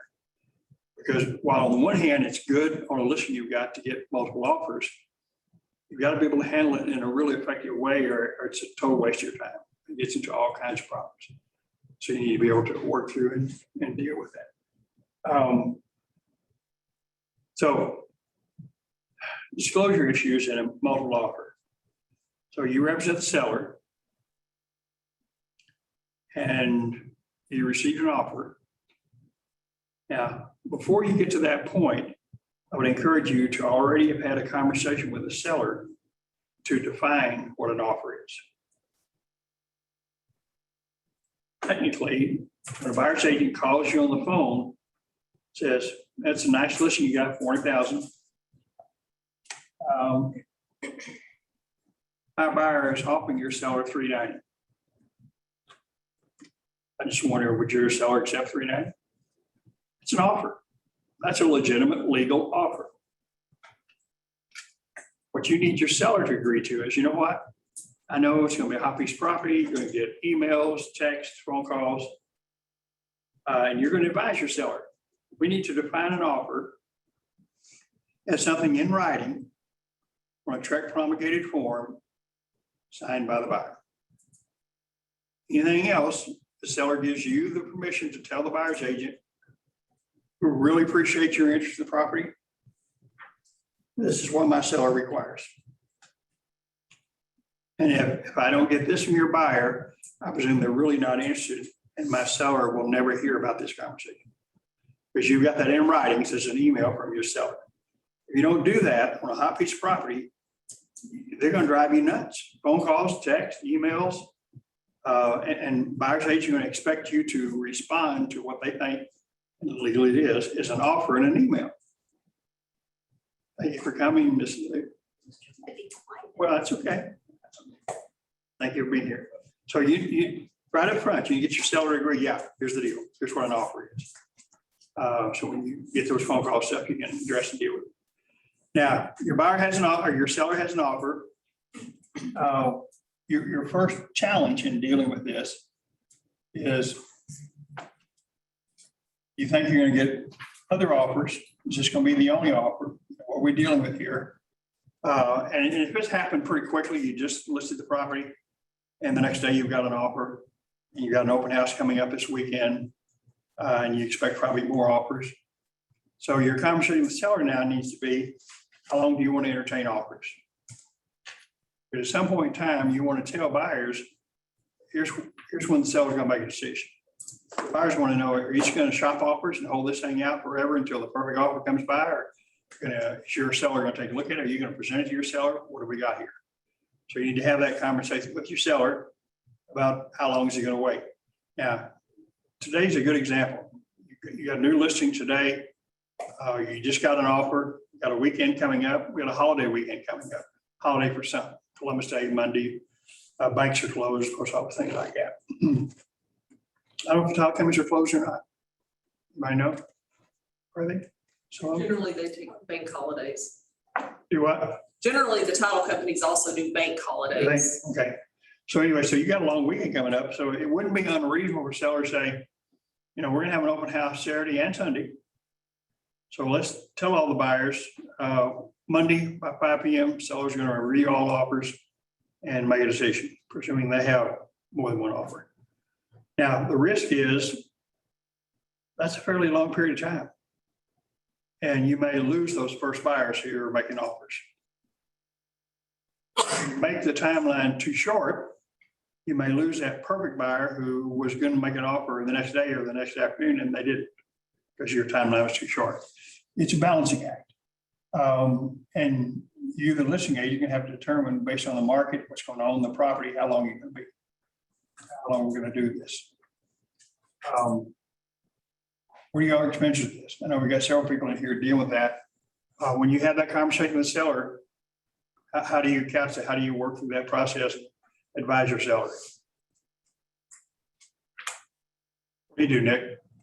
I lay out a couple scenarios for them and I say, previous experience in this price range in this area has been this, but you can reserve the right to do it however you want to do it. And here are your options. Yes, I lay out the options. This is Tish. What do you do? Is that similar? You do that? Sure. That's exactly what you were thinking, wasn't it? Yes. Depends on the property health, on the Sure. property. Yeah. And the seller's disposition. I know the Sure. seller's disposition really well ahead of time. And they're the type that are wanting, and if they're wanting to get over to this other house and get their house under contract, so they can move on the other one, then I can say, well, to try to get something locked up a little bit quicker sooner than later, this way. If you want to take a little bit more of a gamble, we can do it this way. It depends on the seller, depends on the property. So very, very. Yeah, and some sellers are very risk averse and they gotta say, well, let's give them as much time as they need. But so, hey, I want to get this done right away. I'm tired of people traipsing the house. Just get a contract and move on. Trying to You're get right. hold of people would be the only problem, so you would probably explain that to them. You know, let's just give you Yeah. an extra day because of the holiday. Sure. All the financial institutions will be closed, so you can't Yeah. verify any of that information. Yeah, that's right. Can you get good information from the buyer's lender? You're exactly right. Plus, you know, your sellers have already told you, says, we've got a long weekend coming up and we got family coming in. And so all those things play into what you're gonna help advise them. The other little factor is, let's say that we're dealing with this situation and seller says, I'm not off Monday. I don't know why anybody else is. So we'll look at all the offers. We'll have an open house Saturday and we'll look at all the offers and we'll respond by 5 PM Sunday. And then maybe no other offers come in. Maybe you only have one offer. Seller can change their mind on the timeline. So say, well, maybe we need to give them more time. Maybe this was too quick. Or the seller can even cut it shorter. Seller can get a perfect order in on Saturday afternoon. Somebody came in on the open house and they said, oh my gosh, remember, we went to high school together. We always loved you. You want to buy our house? We would love to sell you our house. Absolutely. I don't have to entertain anybody else. You got it. Let's sit down and work this out. They can do that. And you have to tell everybody else, you know what? Thanks for the offers. Our seller has decided to work this offer over here. My seller said, would you like to do a backup? But he would entertain it. But seller gets to decide. You just need to communicate whatever that decision is as you work through it. Kind of deal with that. Kind of make sure. Yeah, on the multiple offers. And I thought I just, first time I got this, I said, really? And then I got 2 more times. And these are good agents. They're good people. And he said to me, it was a he, no nameless, but he's been with us for a pretty good period of time. For you, Bob, my seller is really pushing me to create a sense of urgency. We've got a lot of interest. I've had a lot of agents, we get showings. And I've got agents saying, you know, we're going to work up an offer. We're getting ready to send an offer in. I just don't have it yet. Can I tell people that I've got multiple offers? I had to say to him, I said, Do you have multiple? Well, no, not right yet, but you know what? I'm sure we will have. Well, then what are you gonna have to do? I'm gonna have to wait. I'm not sure if I can get my seller to let me wait. We need to tell everybody, the most you can do is say, we've had a lot of showings, we got interest. And we really love to entertain your offer, but you can't say something that's not true. Just. And the fact that I had it happen over the last 6 months, 3 times, 3 different agents.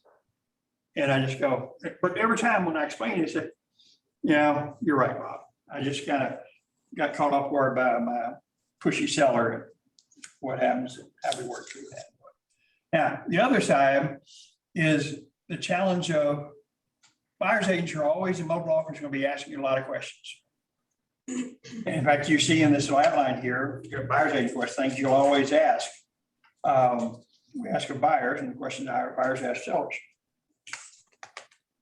So they're going to want to know what's going on. Okay, you got other offers? What's you going to take for us to get it? What's the highest price? How can we do? That's just not. They're going to ask that. Don't be insulted by that. Don't lecture them. Don't go down the road of, I can't tell you that one. You can't unless the seller wants you to, and then you'll talk to the seller about it. It's not a good idea to do that. But they're going to be asking all those questions and want to do it. You need to be able to answer it in a way that encourages the offers, encourages them to work with you. Start that immediate rapport building with that other agent, because a big part of that contract, going from contract to closing, is that relationship between the agents. 10 transactions in the last 2 weeks that I've had a huge challenge with and spent more time than I had time to do. In every single case, it was the agents doing battle. The agents had gotten at odds with each other, and they were creating problems for the clients. And both clients were making emotional decisions based on what they thought was happening on the other side. And at least in one of the cases, they were totally wrong. But the agent was making such a challenge. In fact, I got a call, one of them, I got a call from the agent's broker, who I know. And he said, Bob, I don't know if this thing will ever close, but if it doesn't, it's your agent. Your agent has just really made this, and our agent was the buyer's agent. Your agent has just made this a transaction from hell. I mean, just wouldn't let anything go, just on and on and on and on. And I says, it's been a real problem. And somehow, Bob, you got to work with your agent and get your agent settled down a little bit. Because our seller is reacting to this agent. And I told him, because you know each other, I said, part of the problem is your agent has communicated things to your seller they shouldn't have. And let your seller begin to make emotional decisions based on what they think. What our agent is doing doesn't have anything to do with this transaction between buyer and seller. But it does. Over and over and over again, it does. And so any rapport building we can do right at the beginning and working with these, we've got to do it. We've got to try to create that relationship. That's what's going to make it close. It's going to make it finally get done, is what the 2 agents are doing. Is that a Zoomer dog, or is that one outside? Is this way outside? It's over here? What's on a Zoom? Sally Marks' dog. Oh, Sally, okay.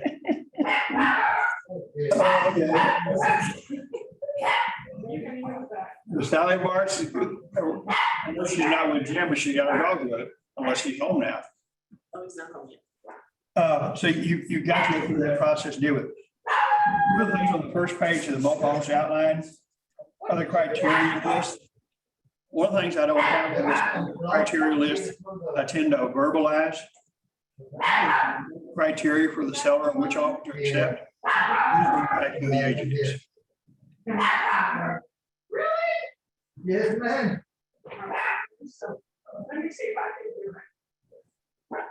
I sent her a text. Okay. But I don't know if she'll get it. Stop, Sally. No. And it shouldn't be the case. Sometimes it's the agent on the other side. And it's because you recently had an experience with the agent on the other side, and you just don't want to go through that again. As a listing agent, that's going to factor into how you recommend offer to the buyer. So do you have a way of getting him up here? No, because, You should. I mean, Or send a message, Holly. Text today. You could chat him. To see. Like a message, yeah. It's all I ever do when I moved down here. Start trying to focus things out. This is for, yes. Sorry, Laura. Sorry, Laura. There we go. Yeah. Sorry, Laura. Technology. I would have done that, but I always like people to prove up how technology works. Because I didn't want to take that away from you. There's Maybe it was Morris dogs. No, it was Sally, but I accidentally clicked on Laura's square. Um, Her her first. When we look at criteria for the seller, if you've got a piece of property, and you should know up front. Occasionally we're surprised, but not often, whether this is a hot piece of property or not. And you're going to expect multiple offers. Sometimes one's all you'll have. Sometimes you get a lot of offers and you accept the wrong one, and this deal falls apart, because we are having more deals fall apart in early days than we've ever had. I mean, that's why I encourage you, if you miss out on the deal, get into a backup. Because now you're first in line. Chances are that person's going to go away. Work through that. But when you deal with this, you want to make sure that your seller understands that they need to have a good criteria, because it's a challenge for a seller to look at 3 offers, 5 offers, 10 offers. I remember who it was recently. She had, I think it was Cindy, 35 offers. Well, that's a bear dealing with 35 offers. One of the things I would encourage you to do, and the seller will help you do this, is pull it down to about 10. Because there'll be a whole group of offers that aren't even close, based on a criteria list that you have there that your seller would use. And so that criteria list will help your seller pull it down. And you got to advise your seller to not be greedy and not to look for what's my highest net. I just want money, money, money, money. Oh, no, you don't. You want a closing. If you don't get a closing, money, money, money, it doesn't matter. It won't happen. So you need to help them work through that process and deal with it. But that certainty of closing is the big thing, the most important part of the criteria, and it's also the absolute hardest to do. So you got to help your seller with timelines. How long is he going to continue to receive offers? You can change that at any time. When you're going to finally make a decision, you may cut off the offers at 5 p.m. and not make a decision until the next day. He says, I need time to analyze these 35 offers and go through the process and make a decision. And then communicate to whoever says, okay, yours didn't make it, and we decided to work this other one, and like that. And you're always disappointed, especially when it's your buyer who's just lost 3 of them, and this the end of the road, you're about to lose the buyer. We are seeing buyers pull back, aren't we? Buyers saying, but we're also seeing sellers get more reasonable. We're seeing price reductions. We're seeing price reductions from builders. I haven't seen that yet. Yeah, I get emails from a ton of The builders. higher end, the higher end, there's a lot more higher end homes. that are- And I'm seeing bonuses from builders Move-ins. and ready move-ins, yeah. And so we get to work through that process. Yeah. Yeah, when you got, let's just keep it simple, 5 offers, multiple offers, there are questions that you got to ask as a listing agent, every buyer. What are the questions you're going to ask every buyer through their agent? But you're going to ask every buyer. Buyer seen the property. Yeah, have they seen it or not? Is it an offer sight unseen? All the decision makers see the product. Not just. That's right, good point. All of them. The trailing spouse, the Uncle Charlie, all of them. Now, if your property is an MLS coming soon, it's almost certain it's sight unseen, because they probably hadn't been shown. There are circumstances otherwise we actually have seen it. But you don't have an open house, you don't have any showings, you don't have anything, you're coming soon. But we want to know if they've seen it. What else do we want to know about that buyer, those 5 buyers? Have they submitted offers on other properties? Yeah, Simultaneously. how many other times? Like, yeah. Yeah, and by the way, we used to look at that as a really, really bad thing. Not so bad anymore. We understand why they're doing it. They're tired of losing deals, and they're saying, we're making offers as many houses as we can that are even close to what we want. But now the next step is, how many other contracts are you in? I'd like to know about that. And another contracts as you work through it. Do they have a house to sell? Don't have to tell you. Don't have to use the addendum. But you absolutely have to ask them as they work through the process. The other kind of interesting thing, because this is happening, have you terminated contracts on other properties?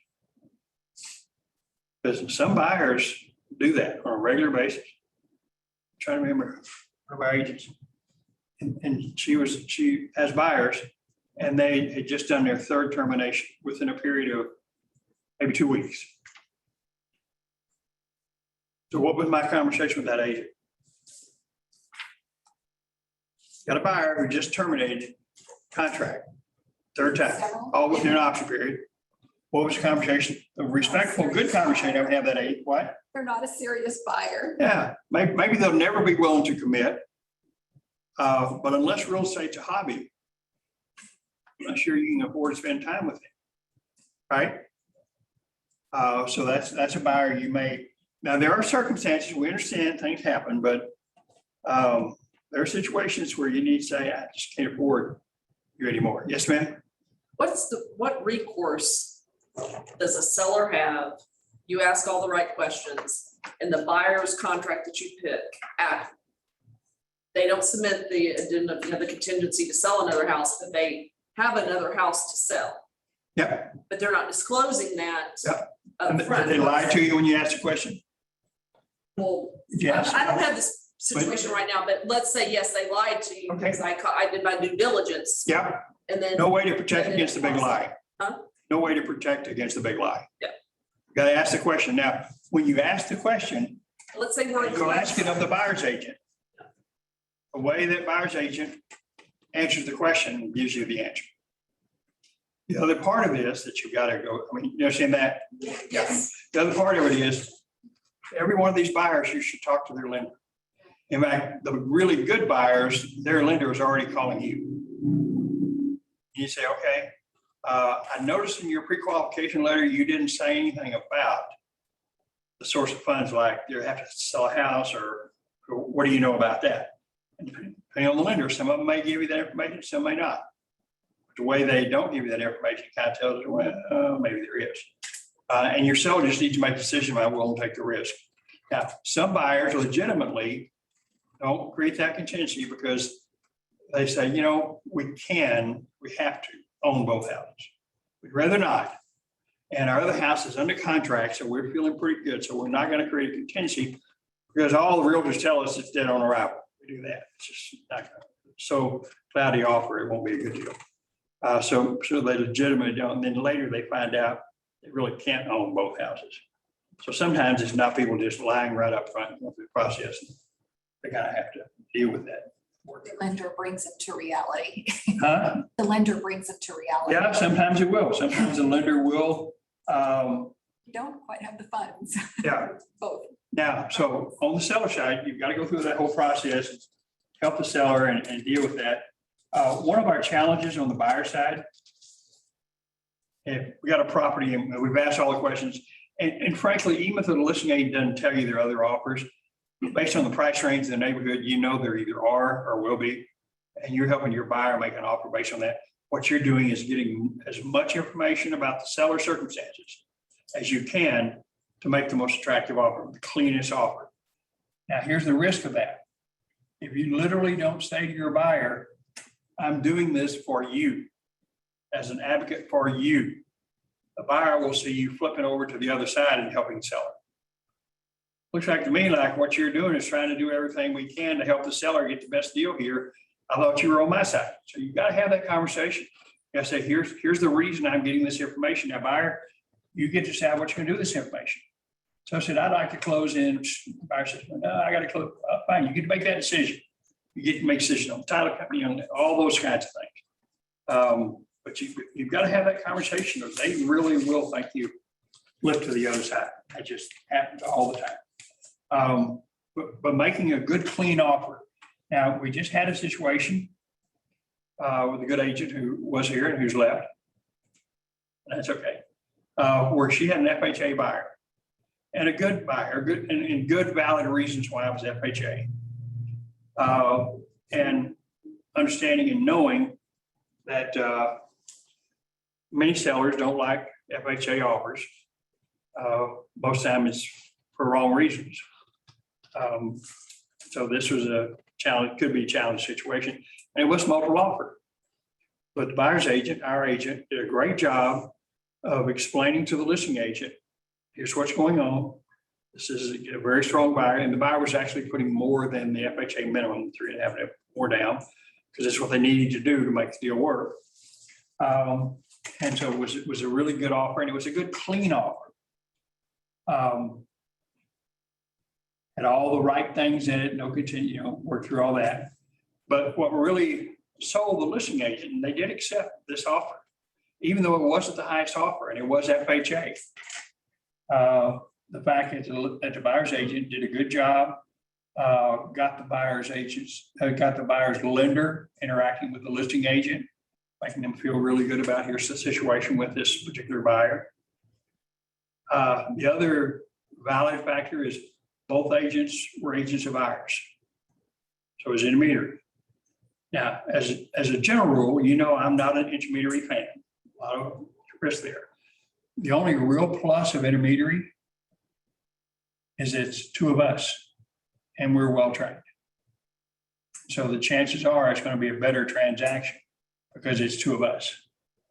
And that's the case here. One of the reasons that the listing agent really recommended this to the seller is because of who the agent was on the buyer side. It was one of us.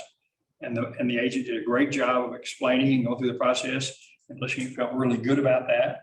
And so that action by the buyer's agent got that buyer that contract. So there are things like that can really do that just are so important, making sure you go through the process. Good clean offer, making you deal with it, and not just the price sharing, but everything else. And if it's one of our agents on the other side, you don't have to quite be as aggressive in explaining why it's a good offer, because they've been trained, they know. They understand the things that make it a good offer. You work through that. So in dealing with that situation, she was able to really do a good job in working through it. So, even if you've got a tough situation, don't give up, because you can really work through and explain. Contingency offers, for example, there are circumstances which the contingency offer, even though you use that addendum, is virtually non-existent because of the circumstances of the property has to be sold. I mean, where's the house? Well, it's $200,000, one story in Frisco. Well, that's sold yesterday. Well, or tomorrow, it's effectively not even a contingency as you work through that. The other challenge, and it's a little bit of, not a challenge, but the other important, I've got it on the last page of a multiple offer thing, is that you need to please don't lecture. And I know it's hard because people on the other side are just sometimes downright stupid. They do things, and you have to remind yourself, they don't have the advantage of our classes. They don't have the advantage of being one of us. And I'm not saying that in a condescending manner, it's just the truth. I mean, it really makes a difference. But don't lecture them, don't go through the process, be nice, be patient, even when they don't appear to be doing that in return. Accept it, live with it, move forward, get it done, and work through the process. And it will make such a difference, because what goes around comes around, and people remember it's real estate, too small a world. And when you do that and you really do it well, and sometimes you just do a great job in dealing with the agents, admin people, because that can make a huge difference. Because how they interact with that admin person on that team or working with that agent, it's communicated to the agent. The agent says, "Oh, wow, okay, good." That makes semi-good sense. Bye. Okay, guys, any last minute questions? Yes, ma'am. Quick question, Rob, about the rent, the condominium is the same contract, like the same residential lease, the contract. Okay, start over again. The rent condominium? Yeah, rent the condominium, the same contract like the single family house. Is No. not? No, there's a condominium contract form. And the Trek has a condominium contract form for resale. Texas Realtor has a condominium contract for new condominiums, but it's significantly different than the 1-to-4 family contract. You have a different timeline for dealing with termination based on receiving the HOA docs. You don't use the HOA addendum with it because in paragraph 2 of the condo contract, you address all that. You don't have a survey in a condominium. So there are a significant number of differences in dealing with sale or purchase of condominium.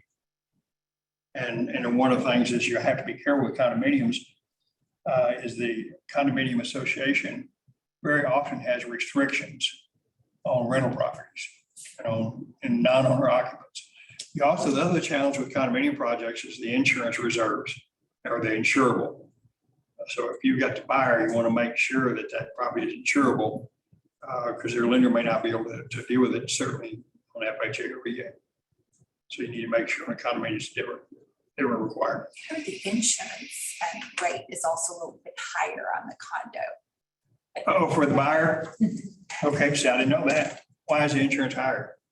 Just probably the risk that they're taking on, and they probably feel on the condo versus the townhome. Okay. Because you own the land, I guess the difference. You don't own the land, you don't own the building, Yeah, but townhome, you you're own there. the land, and the condo you don't. Yep, that's correct. Yeah. So I'm trying to figure out why a condo would be higher for insurance. It's higher risk. It's gotta be, because that's what they're charging, like a half a point higher, and that's Really? only. For the insurance? Yeah, I reached out to listing. There's a client of mine that was looking in Dallas, and and that's the other thing. Sometimes they say townhomes, condo. How do you Yeah, know that's which the one? Yeah, that gets to be a challenge because people begin to use condo as a marketing term and it's really townhome. Yeah. You use townhome as a marketing term, it's actually a condo. The way it's on Yes, MLS, that's you can't decipher. And No, it's hard. Or you drive over there, and you Yep. actually physically see it, and then it's. Well, and the other, you pull up on the tax roll, see what the tax roll says. Talk to the title company who does business in that area. See, here's the property, what is it? Is it condominium or is it a townhome? Because you can have attached townhomes, row townhomes that look just like condominiums. Yeah. But if it's on the 5th floor of a high rise, it has to be a condominium. Right. Yeah, but no, in Dallas, and I guess Margie and Nick would probably be a good one to talk to, because they do the. Yeah, because they're very familiar with that area. Because some of them are just they're flat, they're not in a high rise. Yeah, But they're 3 stories. I mean, it's one. yeah, sure. One thing, 3 stories. Yeah. Yeah. They're not high rise, they're Nope. just on the bottom floor. So, Yeah. and that's considered a condo. Could be, yeah, or it could be a townhome. Yeah. So it's- It does get to be a challenge in figuring that out. You're absolutely correct. That is a little bit of a challenge. You guys have done great. Good questions. You stay awake almost the entire time, and I appreciate it. How about Zoomers? Did you guys stay awake? Good information. Thank you, Laura. Thanks for a great class, Bob. Okay, thank you very much. You guys have a good rest of the day. Be safe. Have a great weekend. Do lots of open houses, sell stuff. Keep us all going. Thank you very much, guys. I'm out. I'm Thank done. you. Thank you.